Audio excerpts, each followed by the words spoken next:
ఎన్ని ఇబ్బందులు ఎదురైనా ఎన్నికల్లో ఇచ్చిన హామీలు నెరవేర్చి తీరుతామని ముఖ్యమంత్రి చంద్రబాబు విస్పష్టంగా ప్రకటించారు.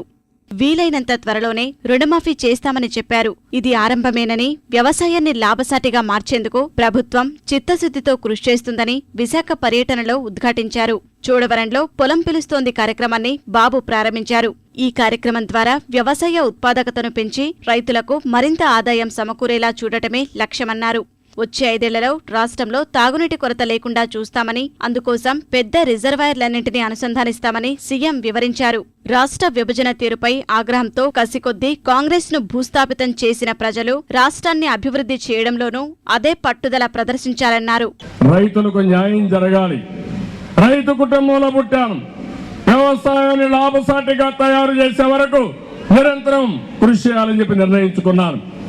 అందులో మొదటిది రైతు రుణమాఫీ. మీరు కష్టాల్లో ఉన్నారు, ఇబ్బందుల్లో ఉన్నారు, ఏమైనా పర్వాలేదు, మీ భారం నేను మోయాలని ఈ రోజు మీ కష్టాన్ని నా భుజస్కంధాలపై వేసుకున్నాను. తప్పకుండా రుణమాఫీ చేసి తీరుతాను. వీలైనంత తొందరలో 1,50,000 రూపాయలు రైతులకు ఇవ్వాలనేది నా సంకల్పం. ఇది జరిగే వరకు నిరంతరం పనిచేస్తానని చెప్పి కూడా మీకు తెలియజేస్తున్నా.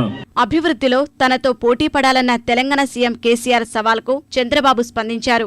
బోధనా రుసుముల విషయంలోనూ అనవసర రాద్ధాంతం సరికాదన్నారు. నిన్న మొన్న తెలంగాణ ముఖ్యమంత్రి మాట్లాడుతున్నాడు, నాకంటే బ్రహ్మాండంగా అభివృద్ధి చేస్తాను, అవసరమైతే ఆ అభివృద్ధిలో పోటీ పడమంటున్నాడు. తప్పకుండా పోటీ పడతా. ఇది నాకేం కొత్త కాదు. అభివృద్ధి ఏంటో నాకు తెలుసు, వెనకెక్కడ తెలుసు అని అడుగుతున్నా. తెలుగు జాతిని రెచ్చగొట్టడం కాదు, విడగొట్టడం కాదు, అభివృద్ధి చేద్దాం. 5 సంవత్సరాల తర్వాత ప్రజలు అర్థం చేసుకుంటారు ఎవరేం చేశారో, ఎవరి పాలనలో, ఏ పార్టీ పాలనలో తెలుగు జాతి బాగుపడుతుందో ప్రజలే అధ్యయనం చేసుకుంటారు. చోడవరం రైతు సదస్సు తర్వాత చంద్రబాబు అనకాపల్లి వ్యవసాయ పరిశోధనా క్షేత్రంలో అధికారులతో సమీక్ష నిర్వహించారు.